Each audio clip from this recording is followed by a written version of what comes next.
Good morning, Thriving Warriors. Today is Saturday, March 25th, 2023, and it is, let's see, what time is it? Time is racing. It's 6 o'clock, 6 a.m. on the 25th of March, and the weather is partly cloudy, 40 degrees today, and it's going to be 38, low of 38 to 58. 38 to 58 degrees today. Okay, so 20-degree temperature swing.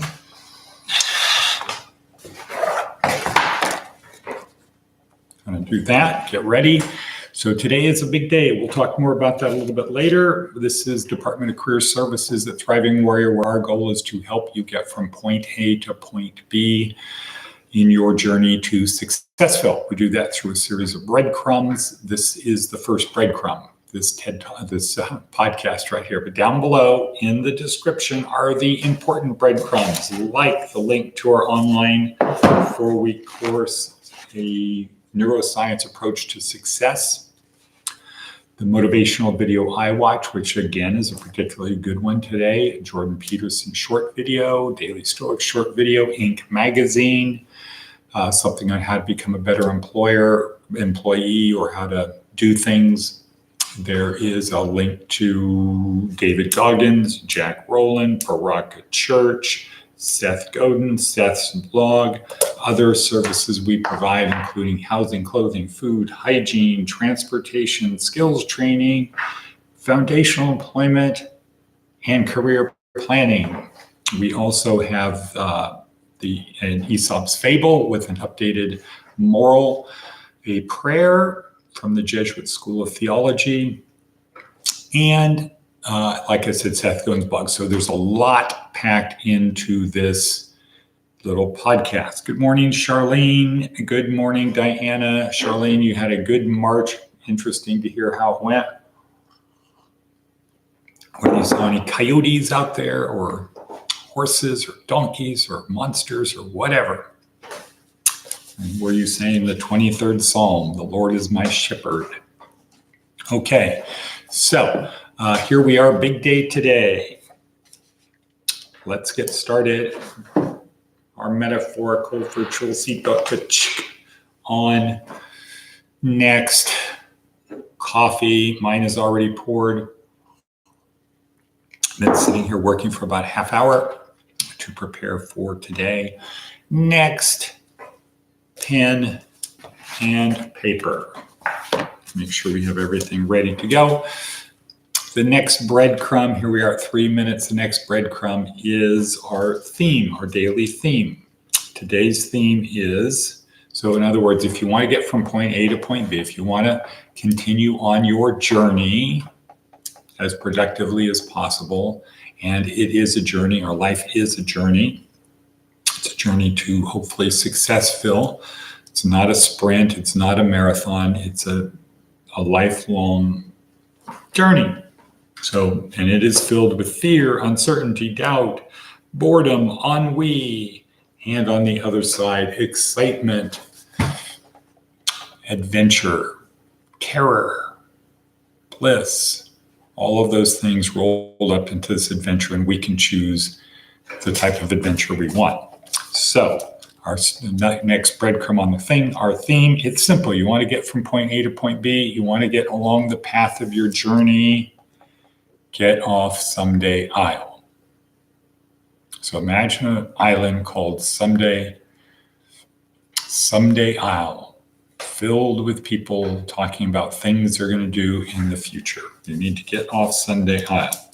Alrighty then, boom, intro, theme, bam. Our attitude of gratitude. Now let's write down, it's important we write it down. We don't just think it in our head, because every time we see it, say it, hear it, we make another copy in our brain. And our goal is to learn this stuff, to have it have meaning. To write, I'm so happy and grateful now that what? And then write it down. You don't need to tell me what it is. You don't need to say it out loud.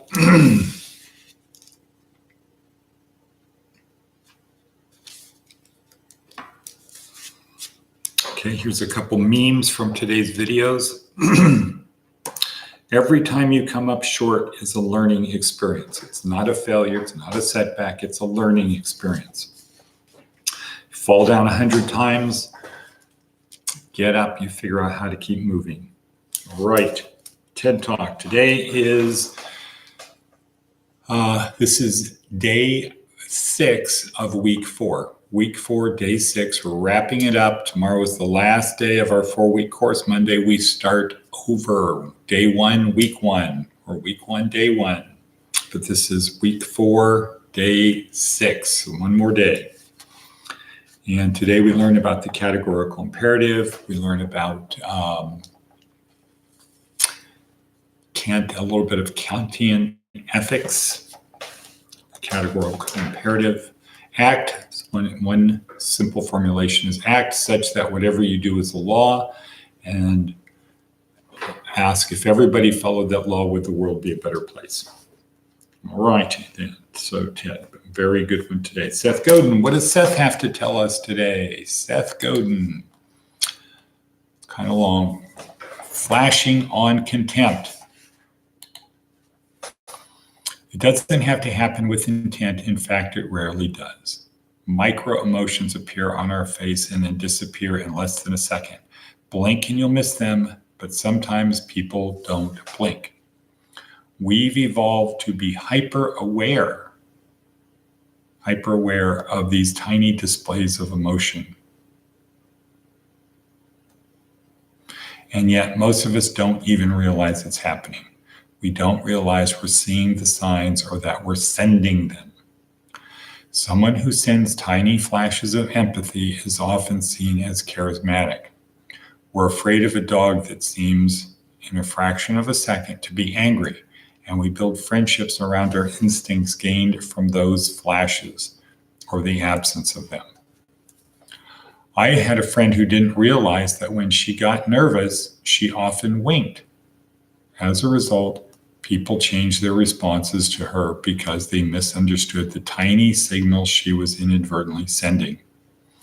Once she realized what was happening, she couldn't easily extinguish the winks, but at least she knew the cause of the responses and could act accordingly. The same thing happens, but even more so, with other flashes of emotion. When someone is stressed, nervous, or fearful, he might send out previously unacknowledged flashes and signals of those feelings. They might be beyond our control, but the reactions people have are real, and understanding that what prompts the response is the first step in moving forward to address them. Let me read that last one again. The same thing happens, but even more so with our flashes of emotions. When someone is stressed, nervous, or fearful, he might send out previously unacknowledged flashes and signals of those feelings. They might be beyond our control, but the reactions people have are real, and understanding what prompts the response is the first step in moving forward to address them. Okay, so that goes to our elegant equation. The first part, bonding, seeing the world the same way other people say you're bonded. There's the view of the world, bam, bonded. So micro or flashes. Okay, cool. Thank you, Seth. Let's go now to our Aesop's fable, The Farmer and the Stork. A stork of a very simple and trusting nature had been asked by a gay party of cranes, let's just say not gay, meaning they're upbeat, playful, let's say that, party of cranes to visit a field that had been newly planted. But the party ended dismally with the birds entrapped in the meshes of the farmer's net. The stork begged the farmer to spare him. Please let me go, he pleaded. I belong to the stork family, who you know are honest birds and birds of good character. Besides, I did not know the cranes were going to steal. You may be a very good bird, answered the farmer, but I caught you with the thieving cranes, and you will have to share the same punishment with them. Moral of the story, You are judged by the company you keep. Okay, so that was written, different place, different people, different time. So I say to you, your actions, not your words, define you. Now, in this one, the stork is a pretty despicable character. He was not disciplined. I mean, he just went right along with this group of cranes. All right, sure, I'll go with you. Went right along with the cranes. He was a liar. He claimed to not know the crane's intentions.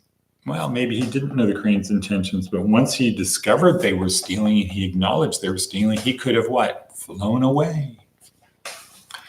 And he brought shame to the storks by saying he is like them, honorable and noble.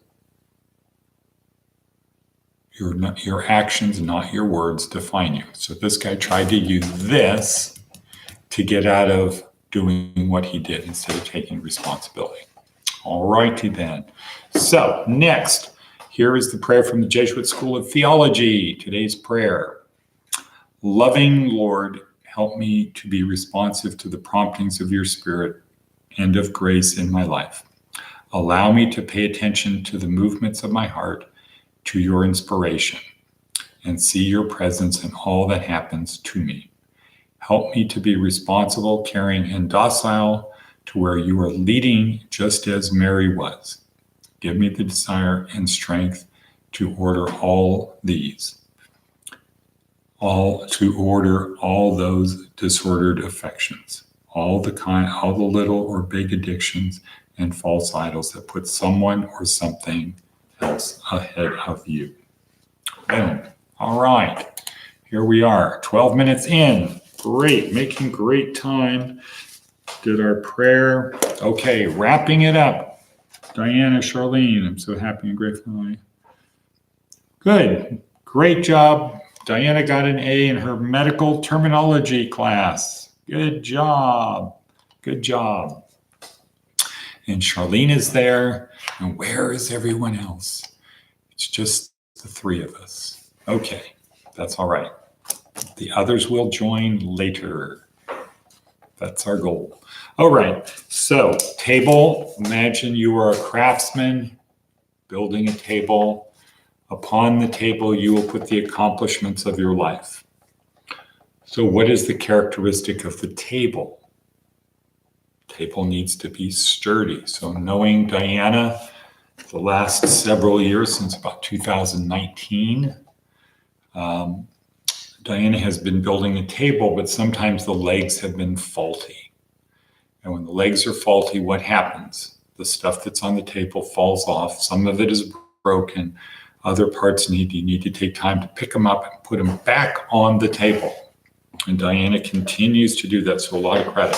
Same with Charlene. She's rebuilding the table, much sturdier, stronger table, focusing on the 4 areas to help have a solid base for the table. Physical, fitness and health. And Diana says she's trying to quit smoking. Okay, don't try, just do, but that's a good thing. Physical, fitness and health. Mental, learning, remembering, communicating, learning. Let's see. Learning, remembering, communicating. Emotional. If you can't control your emotions, don't worry. Somebody else will, and they'll probably take you out of the game. Next one is spiritual, which many feel is the most important.